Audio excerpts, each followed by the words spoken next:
समाचार न्यूज। साथियों नमस्कार, मैं सूरज कुमार, आप देख रहे हैं जिला टॉप न्यूज।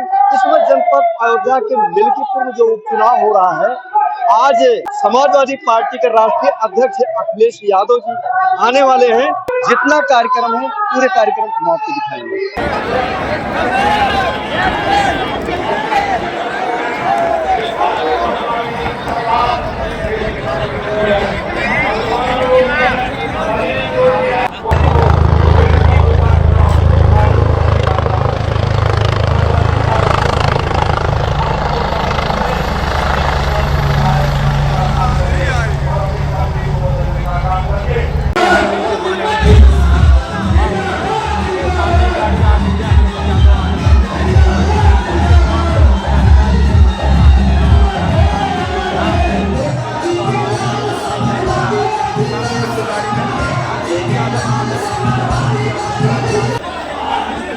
समाजवादी पार्टी जिंदाबाद, समाजवादी पार्टी जिंदाबाद, समाजवादी पार्टी जिंदाबाद।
मंच पर उपस्थित आनंद सेन जी, संजय विद्यार्थी जी, पार्टी के प्रदेश के अध्यक्ष युवजन सभा अरविंद गिरी जी,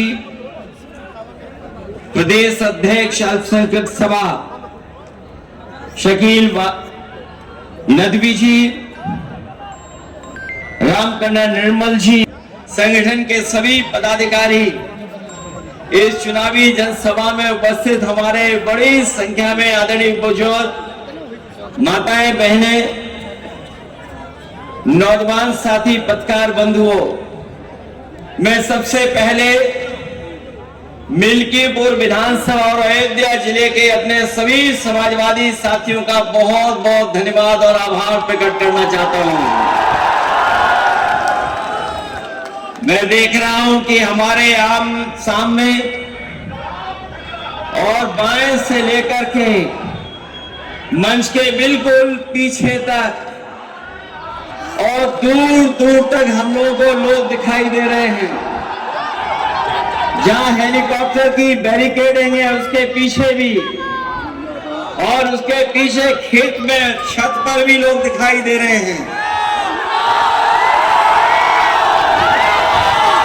करके भारतीय जनता पार्टी को हराने आया है।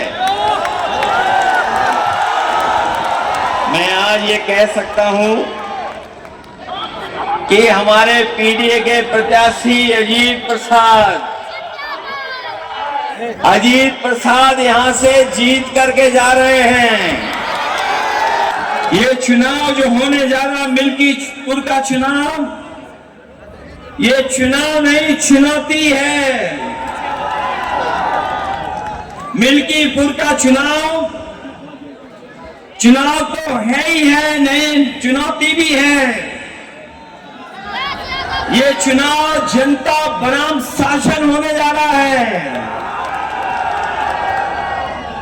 ये चुनाव मतदाताओं में और प्रशासन के बीच में चुनाव होने जा रहा है। ये चुनाव न केवल अभी के परिणाम का संदेश होगा, बल्कि आने वाले समय में राजनीति की क्या दिशा हो उसका भी परिणाम और उसका भी संदेश मिल्कीपुर से जाने वाला है। मैं तो आज अपने कार्यकर्ता नेताओं से, मिल्कीपुर की जनता से आज मिलने आया हूं, लेकिन कई लोग गिनती कर करके बता रहे थे कि मिल्कीपुर के परिणाम की वजह से लखनऊ वालों को नींद नहीं आ रही है। वैसे तो जब से अयोध्या हारे हैं भारतीय जनता पार्टी के लोग सो नहीं पा रहे हैं। जब एक करवट लेकर के सोने की कोशिश करते हैं तो उन्हें उत्तर प्रदेश की हार याद आ जाती है, और जब वो दूसरी करवट लेटते हैं तो अयोध्या की हार उन्हें याद आ जाती है। आपने देखा होगा जिस समय लोकसभा में हम लोग पहुंचे थे, एक तरफ तो जीत का उत्साह था, ये सम्मान अगर किसी ने बढ़ाया समाजवादी पार्टी का तो हमारी अयोध्या की जनता ने समाजवादी पार्टी का सम्मान बढ़ाया, और इसीलिए आपने देखा होगा हमने अपने आगे बैठाया उनको साथ। जब से आगे बैठाने लगे हैं कई लोगों को बहुत सारे अलग अलग तरह के दर्द उठ रहे हैं, उन्हें समझ में नहीं आ रहा कि क्या कहें, उन्हें समझ में नहीं आ रहा है, उनके वो भटक चुके हैं। वैसे तो पूरा देश दुनिया में महाकुंभ की चर्चा हो रही है, जो कहने को 144 साल बाद हो रहा है, लेकिन हमारे बहुत सारे जागरूक पत्रकार और जो एस्ट्रोनॉमी को समझते होंगे, नक्षत्रों की जानकारी रखते होंगे, वो जानते होंगे हर कुंभ 144 साल बाद ही होता है। कुंभ जो हो रहा है जहां पर लोग जगह जगह से पूरी देश से लोग चल करके आए थे, एक वो कुंभ है, और दूसरा मिल्कीपुर का यहां पर समाजवादियों का कुंभ हो रहा है। और ये जो हमारे मिलने का, एक दूसरे के साथ खड़े होने का जो मिलन का कुंभ है, ये एक बार फिर सांप्रदायिक राजनीति को हमेशा हमेशा के लिए खत्म करने का काम करेगा। याद होगा हमारे साथियों को, जिस समय अयोध्या का परिणाम आया था, मैंने दिल्ली की प्रेस और लखनऊ की प्रेस के सामने और जनता के लिए कहा था कि अयोध्या की जनता ने समाजवादी पार्टी और अवधेश प्रसाद जी को जिता करके हमेशा हमेशा के लिए सांप्रदायिक राजनीति को खत्म करने का काम किया। ये जो सांप्रदायिक राजनीति का जो रास्ता था, वो अगर किसी ने खत्म करने का काम किया तो वो हमारे अयोध्या और अयोध्या धरती के लोगों को मैं धन्यवाद देना चाहता हूं, उनका आभार प्रकट करना चाहता हूं। ये जो महाकुंभ के प्रचार को न जाने किस ऊंचाई तक ले जाना चाहते थे, जो घटनाएं वहां हुई है महाकुंभ में, हम और आप लोग कल्पना नहीं कर सकते हैं। हम लोग कल्पना नहीं कर सकते हैं। जिस दिन से स्नान होना शुरू हुआ है, सरकार लगातार गिनती बता रही है। कभी कहती है कि इतने करोड़ लोगों ने स्नान कर लिया है, कभी आंकड़े देती है कि इतने करोड़, 30 करोड़ से ज्यादा लोग स्नान कर चुके हैं। जब हम और आप लोग लौट करके जाएंगे तो आपको, हम लोगों को नए आंकड़े मिलेंगे कि इतने करोड़ लोगों ने स्नान कर लिया है, जो करोड़ों के आंकड़े दे रहे हैं।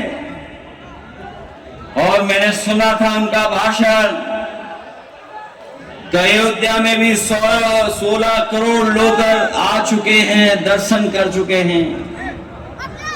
जो सोचिए करोड़ों का हिसाब किताब दे रहे हैं, वो वहां पर जिन लोगों की जान गई उनकी गिनती नहीं दे पा रहे हैं, उनके आंकड़े नहीं दे पा रहे हैं। ऐसा कभी नहीं हुआ था, ऐसा कभी नहीं हुआ। और जब कभी भी हुआ है तो उस समय की सरकारों ने स्वीकार किया है। ये पहले मुख्यमंत्री हैं जो सच्चाई को स्वीकार नहीं कर रहे हैं। कभी आप कल्पना कर सकते हो, जो करोड़ों गिन ले रहे हैं उन्हें 17 घंटे लगे सच बोलने पर, गिनती बताने पर, और जो अभी 30 की गिनती दी है वो गिनती सही नहीं है।